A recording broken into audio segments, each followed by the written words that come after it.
Welcome to ఏకేటీఎం news. నిజం నిప్పులాంటిది వార్తలు చదువుతున్నది లక్ష్మణ్ కుమార్. ధర్నాలో సిఐటియు జిల్లా కార్యదర్శి సత్యనారాయణ మాట్లాడుతూ రాష్ట్ర ప్రభుత్వం అధికారంలోకి వచ్చి 3 సంవత్సరాలు కావస్తుంది. పాదయాత్రలో అంగన్వాడీలను పర్మిట్ చేస్తారని, కనీస వేతనాలు అమలు చేస్తారని, ఈరోజు వారి గురించి పట్టించుకోవడం లేదని అన్నారు.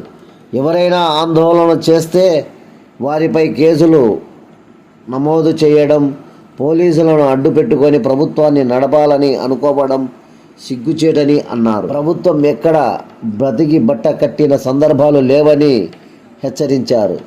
సుప్రీంకోర్టు ఆర్డర్ ప్రకారం 26,000 రూపాయలు వేతనం ఇవ్వాలని, లేని పక్షంలో ఆందోళనలు రాష్ట్ర వ్యాప్తంగా కొనసాగిస్తుందని, ఈ నెల 21వ తారీఖున అన్ని జిల్లాల కలెక్టరేట్ల వద్ద ధర్నాలు జరుగుతాయని అన్నారు.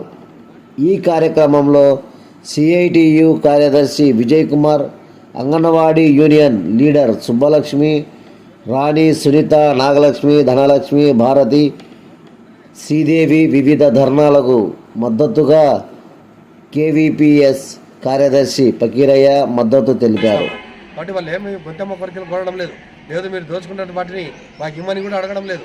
కేవలము మేము మా కుటుంబం బతికేదానికి 26,000 రూపాయలు వేతనం ఇవ్వండి, అది కూడా సుప్రీంకోర్టు చెప్పింది, దాని ప్రకారము మీరు అమలు చేయమని చెప్తే కనీసం దాని మీద ఊసేలేదు.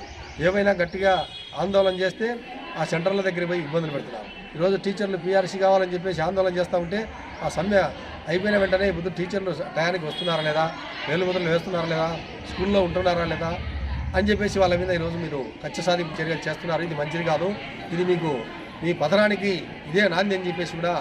ఇలాంటి వార్తల కోసం చూస్తూ ఉండండి మీ ఏకేటీఎం న్యూస్. కొంచెం ఇప్పుడు లాంటిది.